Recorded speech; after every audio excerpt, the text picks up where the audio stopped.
Morning. Hope you guys are well. Check this out. So I'm going to go ahead and get started on the 2013 BMW F10 M5 as far as a air filter change. I have the OEM filters in there. Was in for my annual oil change down here in Florida, and they told me that my filters are really dirty. I did notice they were kind of dirty when I took them out to do the race chip modification. Actually just took out the driver's side one when I did this race chip modification here.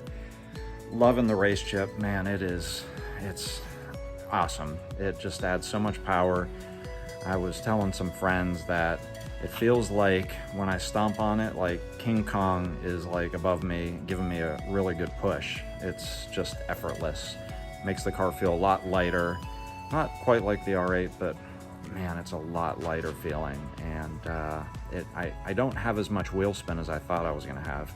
Although I was on the highway a couple of weeks ago doing about 70, 75, and I did put it down and I did get wheel spin, and the tail started to get wobbly at like 75, 80, which was insane.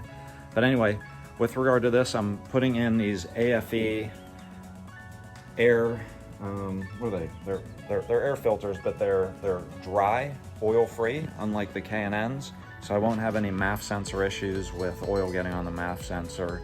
And this time I'm gonna go ahead and actually pull the air boxes out versus when I was doing the race chip modification. I had issues getting my hand in there and figured out a way to get the air boxes out much easier than messing around with some of the difficult to get to screws. So without further ado, let's go ahead and get started. Pull these air boxes out, swap them out. I'm gonna take the charcoal filters out that come with this, with the US spec cars because of strict California emission standards. I'm just gonna go ahead and pull those out and get more airflow in there, which will likely result in some increased horsepower. Maybe not a lot, but I just want to go ahead and let the car breathe better. So step one, let's go ahead and open up the air filters and see what we got.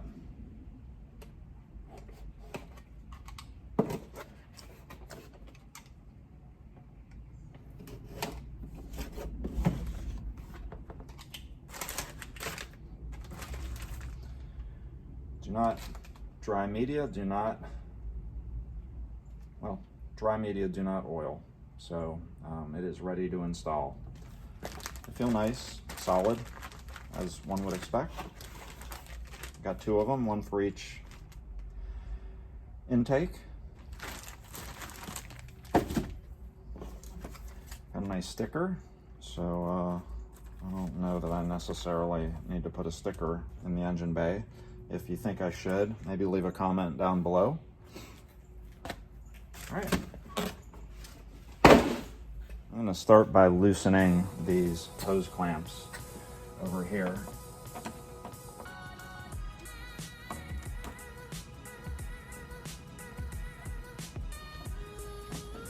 I got to take the MAF sensors off.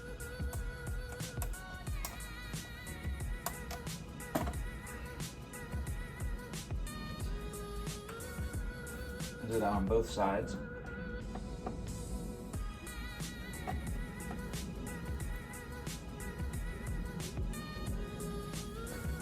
This clip under here is a little tricky. It's on the underside. It's the reverse of the driver's side.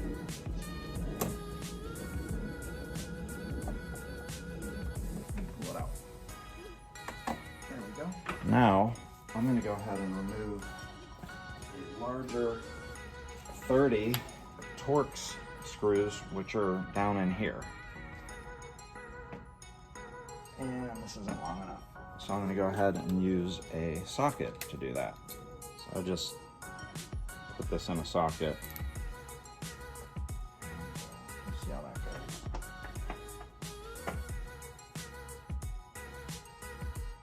goes. Okay, so do be careful with washers.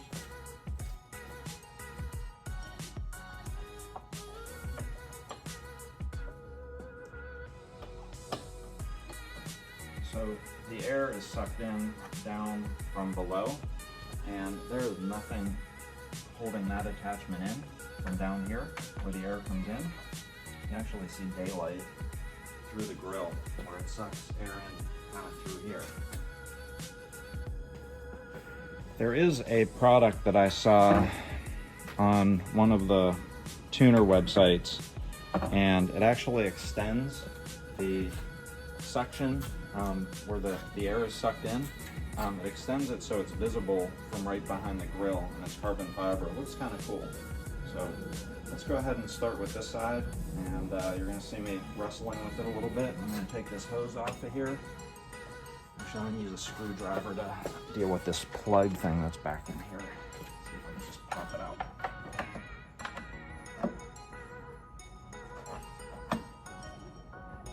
Yeah, there we go. There we go. All right.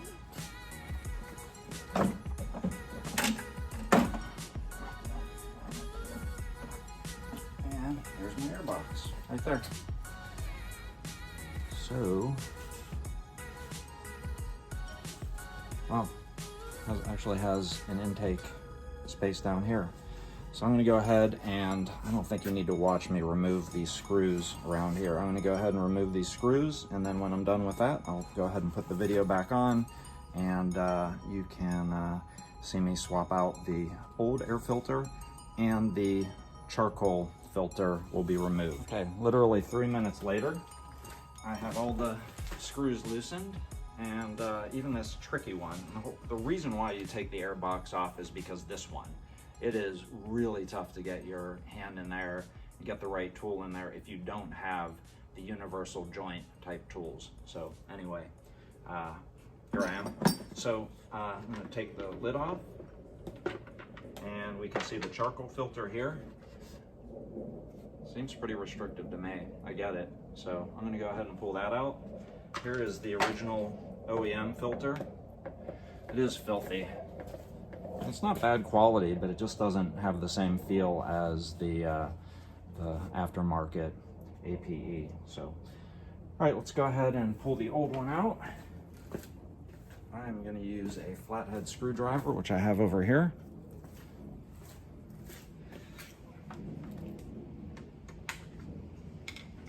Very easy.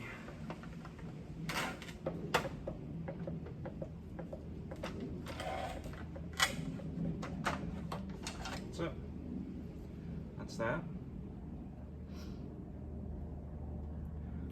And this will go in the trash. I'm going to go ahead and actually clean these out. Okay, so the charcoal filter's out, and let's go ahead and put this new, oh, yeah, this does feel more solid. It's cooler looking too.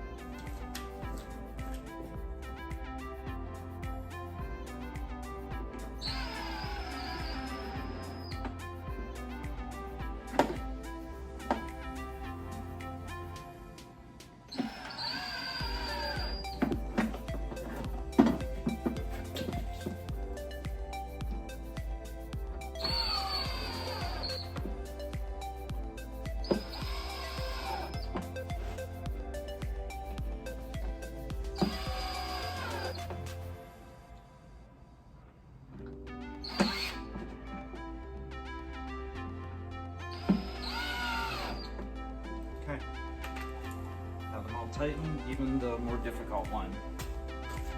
Go ahead and put this back in.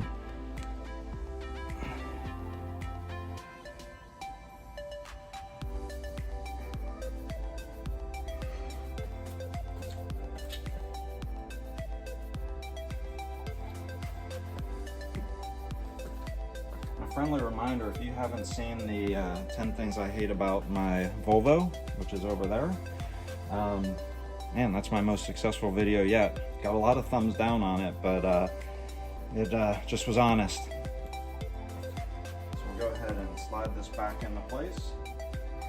I think the trick is going to be getting the snorkel back into place. So let me grab a flashlight and make sure that I'm pushing it into the right spot.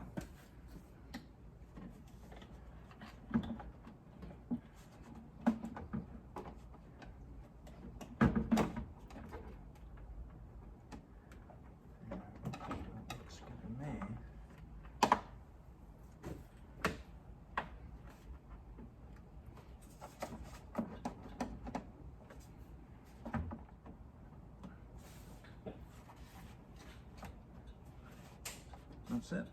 That'll do it. All right. I'll go ahead and refasten all the clamps and everything, and we'll start on the other side.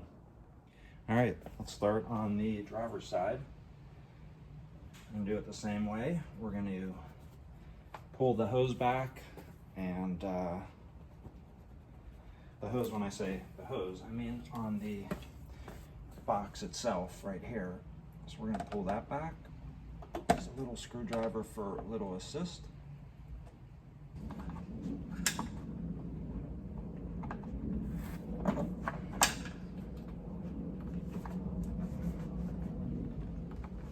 That's what the problem was. It was really stuck on that. All right. Lots of little tubes in here, hoses, so just be careful. Ooh, dirty. Look at that. All right, we've got the driver's side open, and we'll just go ahead and pull this out. See how somebody gouged the side on this, putting the box cover back on? That's the tough angled location, so must have been in sideways at one point. But yeah, it's dirty. And you can see the charcoal filter in here. We'll go ahead and pop that out, put it back in. Then we'll start it up and see if we can hear any difference in the sound as we rev it in the intakes. Everything's back together, and race chip in place. All the hoses are clamped back into the proper locations, all the screws tightened, and looks like we're back in business. So we'll go ahead and start this up, and I'll do a couple of revs once it warms up a little bit, and we'll be finished. For the record, so I watched another couple of YouTubers put up a how-to on removing and then replacing the air boxes. It always seemed like the portion where they were replacing the air box was taken off because it is really hard to put it back in. It takes a lot of force to get them back in onto those things that I pried off. They're called boots, or referred to as boots. It's really tough to get that back on. So the project, all said and done, was probably about an hour project. There's no rush, there's no prize at the end for getting it done in the quickest time possible. So anyway, enjoy when you complete the project. Lastly, I added this AFE sticker noting that the air filter is washable and not to discard it, so that any mechanics or future owners know that they don't need to replace the filter, they just need to clean it.